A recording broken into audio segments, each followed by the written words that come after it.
नंदीकेश्वर बोले, इस प्रकार ब्रह्मा विष्णु दोनों ही रजोगुण से मुक्त होकर विवाद करने लगे। मैं श्रेष्ठ हूं, मैं स्वामी हूं, ऐसा कहकर एक दूसरे को मारने की इच्छा से युद्ध करने में उत्सुक हुए।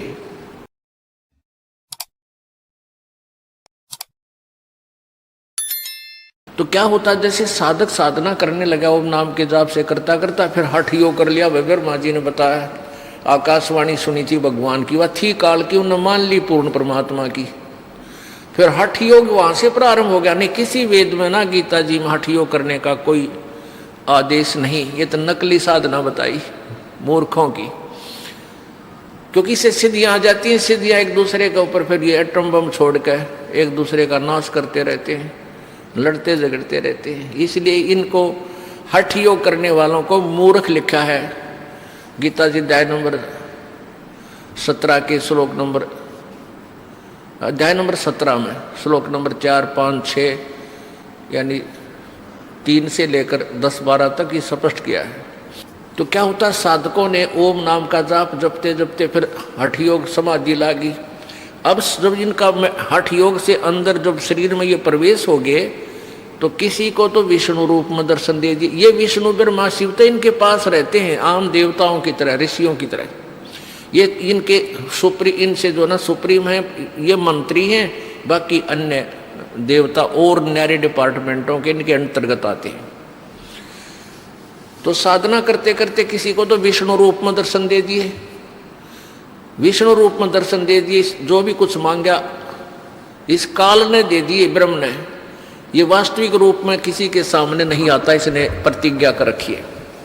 तो उन जो जिसने विष्णु रूप में दर्शन हुए उसने समाधि तोड़ दी अपनी, और उसका पक्का जच गया कि ये विष्णु जो सतगुण है यही भगवान है। हो फिर वो साधक भाज्या हुआ है, भागा आता है, दौड़ा हुआ भगवान विष्णु के चरणों में शीश रख देता है और सबको ढोल बजाकर कहता है कि ये पूर्ण परमात्मा है, ये विष्णु जी पूर्ण परमात्मा है। मैंने इनको समाधि दशा में इनका साक्षात्कार हुआ है, ये छुपाए बैठे। और विष्णु जी ने पता भी कोई नहीं, युग के बंड है कि कह रहे मैं कहाँ था, मुझे पता है, उसको पता ही नहीं। लेकिन उनकी सुनी सुनाई बात तो इंजेक्शनों से वो फूल जाते हैं और किसी को ये काल ब्रह्मा रूप में दर्शन दे देता है। तो वो साधक कहता है ये ब्रह्मा रूप, ये ब्रह्मा यही सर्वशक्तिमान है, यही सृष्टि रचने वाला है, यही तीनों रूप धारण करता है। और किसी को वो शिव रूप में दर्शन दे देते हैं, ये काल दे देता है समाधि करने या मेडिटेशन करने वालों को। तो उन ऋषियों द्वारा सुनी हुई दंत कथा के आधार पर ब्रह्मा जी ने मान लिया मैं सृष्टि करता हूं और ये सभी संसार मेरे से उत्पन्न हुआ है। और जिसने विष्णु जी के रूप में दर्शन हुए थे उसने विष्णु जी का इंजेक्शन ला दिया। 1 ने 2 ने 10 ने 20 ने 100 ने यही समर्थन कर दिया। तो विष्णु जी का पक्की जचगी कि तू ही भगवान है और तेरी नाभि कमल से ब्रह्मा की उत्पत्ति हुई है। तो यहां अड़गी दोनों की लड़ाई। ब्रह्मा जी आया विष्णु जी के घर पे। विष्णु जी शेष नाग की सैया पर सोया हुआ था, लेटा हुआ था मस्ती में। रुक्मणी उसके चरण दबा रही, लक्ष्मी चरण दबा रही थी। आसपास और सैनिक बैठे थे, पारखत बैठे थे उनके। ब्रह्मा जी ने फिर उसको खोटी खरी सुना दी कि ओ बेटा मैं तेरे पास आया हूँ, तू अभिमानी हो गया है और तू आए हुए अपने पिता का आदर नहीं करता। मैं तेरा बाप आया हूँ, खड़ा हो। विष्णु बोला मैं तेरा बाप, तू मेरी नाभि कमल से उत्पन्न हुआ है, मैं सारे ब्रह्मांडों का रचने वाला हूँ, तू कैसे अपने आप को सर्वेश्वर कहता? मैं करता हूँ। अब दोनों का गुट्टम गुट्टा लट्ठम लट्ठा हथियार काट लिए, सेना जोड़ ली। इस देवी पुराण में लिखा है कि देवताओं ने भी ऊपर आकाश से फिर जब वो लड़ने को तैयार हुए फूल बरसाने शुरू कर दिए। अगर कर दो काम, लड़ो। अरे ये देवताओं के लक्षण, देवताओं ने तो बीच में आना चाहिए था। भगवान जब तुम लड़ोगे, आप ही ऐसे अभद्र व्यवहार करोगे तो हमारा क्या होगा? जनता आपसे क्या सीखेगी? अब परमात्मा कहते हैं कह कबीर इस संसार में सबकी बुद्धि का नाश। अब ये एक बार फिर सुनाना पड़ेगा यू शिव पुराण के अंदर ये थोड़ा प्रकरण, नहीं तो फिर यह अंधे अड़ी लालटेन अधूरी रह जाएगी। अब देखो ये शिव महापुराण हिंदी टीका सहित भाग 1, ये कहाँ से प्रकाशित है? ये है श्री शिव महापुराण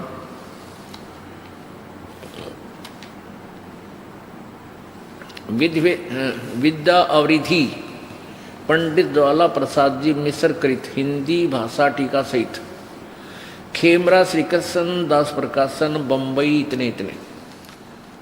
प्रश्न नंबर 11 और अध्याय नंबर विद्वेश्वर संहिता अध्याय 6। अच्छा यहां पर ये यहां से शुरू करते हैं।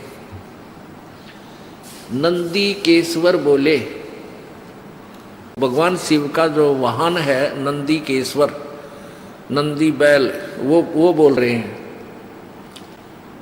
नंदी केश्वर बोले, हे योगिंद्र, आगे एक समय विष्णु भगवान शेष सैया पर अपने गरुड़ आदि पार्षदों के से संयुक्त लक्ष्मी सहित शयन करते थे। उस समय ब्रह्म ज्ञानियों में श्रेष्ठ, किसी उपमा इनकी, ब्रह्म ज्ञानियों में श्रेष्ठ ब्रह्मा जी अपनी इच्छा से ही वहां आए और सब प्रकार सुंदर सेज पर शयन करते हुए कमल लोचन विष्णु जी से पूछने लगे, तुम कौन हो जो मुझे देखकर अभिमानी पुरुष के समान शयन करते हो? ये ब्रह्म ज्ञानी ने नो बेरा तू यू कौन है? ने तुम कौन हो और मुझे देखकर अभिमानी पुरुष के समान शयन करते हो, सोए पड़े हो? हे वत्स उठो, ए बेटा उठो, देखो मैं तुम्हारा स्वामी आया हूँ। जैसे तीसरी चौथी कक्षा के बालक लड़ा करे ना आपस में, मैं तेरा बाप आया हूँ, उठ बेटा। आए हुए गुरु को देखकर जो अभिमान करता है उस द्रोही मूड का प्रायश्चित होना उचित है, अर्थात न गढ़ूंगा ही।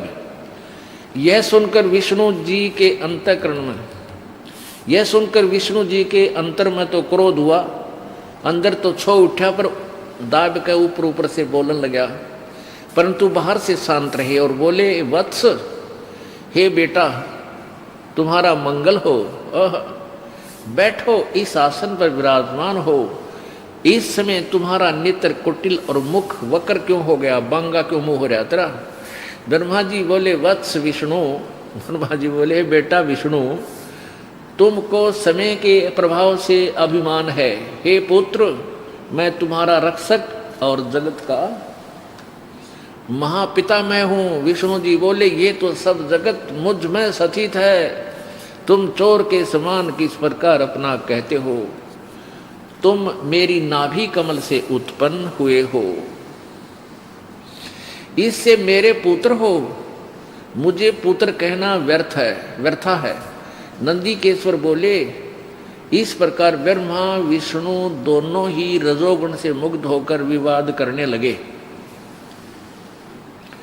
मैं श्रेष्ठ हूं, मैं स्वामी हूं, ऐसा कहकर एक दूसरे को मारने की इच्छा से युद्ध करने में उत्सुक हुए और हंस गरुड़ और वाहन पर परस्पर सतीत होकर ये दोनों देव युद्ध करने, दोनों देवता युद्ध करने लगे। तब ब्रह्मा और विष्णु के वाहन गण भी युद्ध करने लगे। तब संपूर्ण देवता विमानों में बैठकर उस महा अद्भुत युद्ध को देखने चले आए और आकाश में उनके ऊपर फूल बरसाने लगे। जय हो देवताओं की। भले पुरुषों, बीच में आना चाहिए था, छुटाने चाहिए थे, रे क्यों नाश करो हो देवताओं?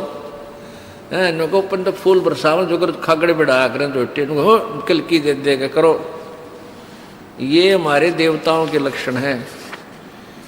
तो जनसाधारण का क्या होगा पुण्यात्मा, ये देख लो इस तत्व ज्ञान के अभाव से। अब थोड़ा सा मौखिक बताया गया दास। फिर क्या हुआ कि इन दोनों को लड़ते हुए देखकर इस काल भगवान ने, ज्योति निरंजन ने, एक सतम ठोक दिया बीच में। एक सिद्धि सेन के बीच में एक मोटा सा एक थांब पिल्लर, और वो तेजों में था, वो बहुत लंबा चौड़ा सिद्धि तक। जैसे अब ग्रीष्म ऋतु में तेज हवा चलती है ना, तो एक हुलिया सा उठा कर आंधी का, उसको चारों तरफ धूल, इसमें धूल भर जाती है, ऐसे चक्कर काटता हुआ नीचे से लेकर ऊपर तक दिखाई देता, ऐसा समझ लो। ईसा सतम था, वो बीच में आ गया। वो लड़ना भूल गए,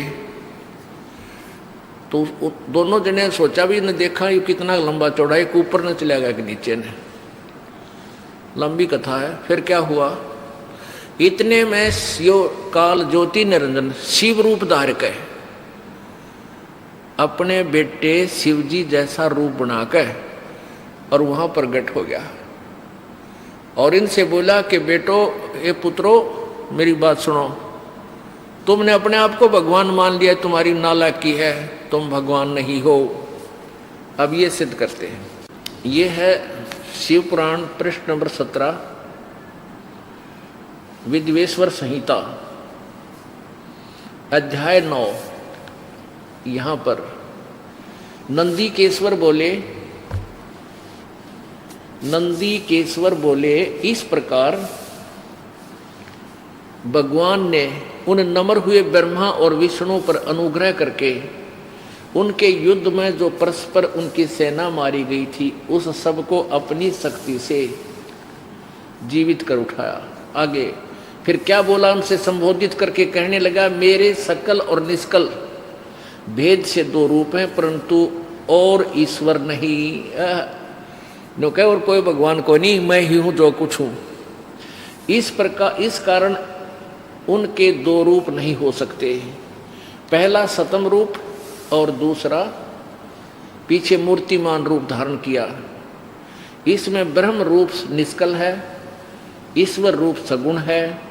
मेरे ये दोनों रूप सिद्ध हैं, दूसरे किसी के नहीं हो सकते। इस कारण तुम दोनों को अथवा दूसरों को ईश्वर तव की प्राप्ति नहीं हो सकती, यानी कोई भगवान नहीं है। तुमने जो अज्ञान से ब्रह्मा विष्णु को कह रहा है ये काल ज्योति निरंजन ब्रह्म, तुमने जो अज्ञान से अपने को ईश माना, भगवान मान लिया, यह बड़ा ही अद्भुत हुआ। उसके दूर करने को ही मैं रण स्थान में आया हूं। अब तुम अपना अभिमान त्याग कर मुझ ईश्वर में अपनी बुद्धि लगाओ।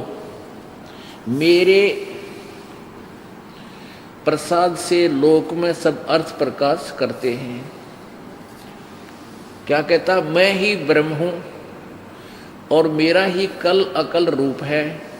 ब्रह्म होने से मैं ईश्वर हूं। अनुग्रह आदि कहीं मेरा कृत्य है। सर्वव्यापी होने से और जगत के वर्धक होने से मैं ब्रह्मा हूँ। और ब्रह्म केशव, हे ब्रह्म केशव, समतव और व्यापक होने में से मैं आत्मा हूँ। मैं सबका ईश हूँ, यह मेरा है, मेरे सिवाय किसी दूसरे का नहीं है। प्रथम तो ब्रह्म तत्व ज्ञान के निमित्त निष्कल ब्रह्म का प्रादुर्भाव हुआ 18 पर। इससे मैं अज्ञात रूप हूँ।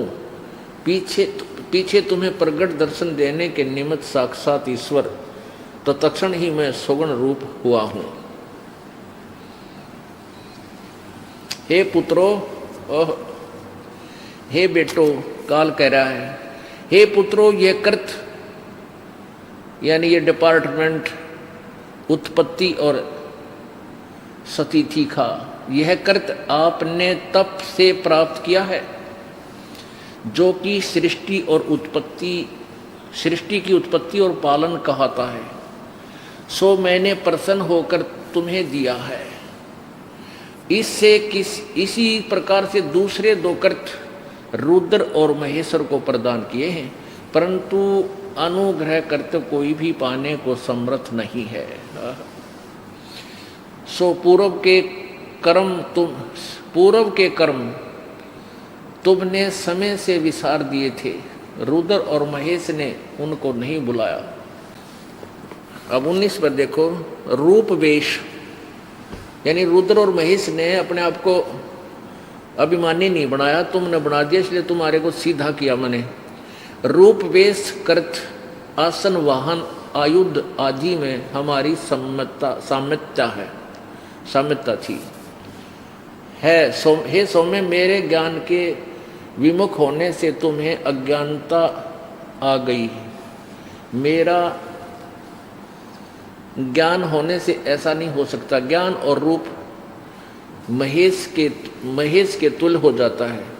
इस कारण उस ज्ञान की सिद्धि निमित्त ओंकार नामक यानी ओम मंत्र का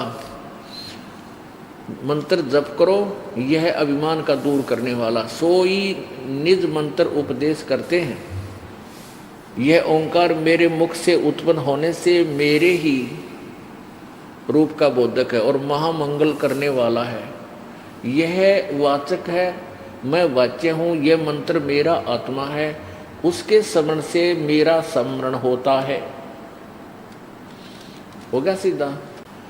आगे इसमें कई विश्लेषण दे रखे हैं इसका भी। उत्तर की ओर से मुख से आकार, पश्चिम की मुख से उकार, दक्षिण के मुख से मकार, पूर्व के मुख से बिंदु, यानी ये ओम एक अक्षर जो है इस काल का ही है, उत्पन्न हुआ। इस प्रकार 5 प्रकार से निर्गत हुआ यह एक ओंकार ऐसा एकाक्षर हो जाता है। गीता जी अध्याय नंबर 8 के श्लोक नंबर 13 में गीता ज्ञानदाता, ये ज्योति निरंजन काल है, ब्रह्म है, ये कह रहा कि मेरा एक ओम अक्षर है। ओम इति एक अक्षरम ब्रह्म व्यवहारन माम अनुसमरण, यह परियाति तुजन देहम सयाति परमाम गतिम। मेरा एक ओम मंत्र है, एक अक्षर, यह एक अक्षर ओम मेरा मंत्र है, मुझ ब्रह्म का, माम ब्रह्मन मुझ ब्रह्म का। और जिसका ये जो इसके अंतिम समय तक साधना करता है वो मेरे वाली परम गति को प्राप्त होता है।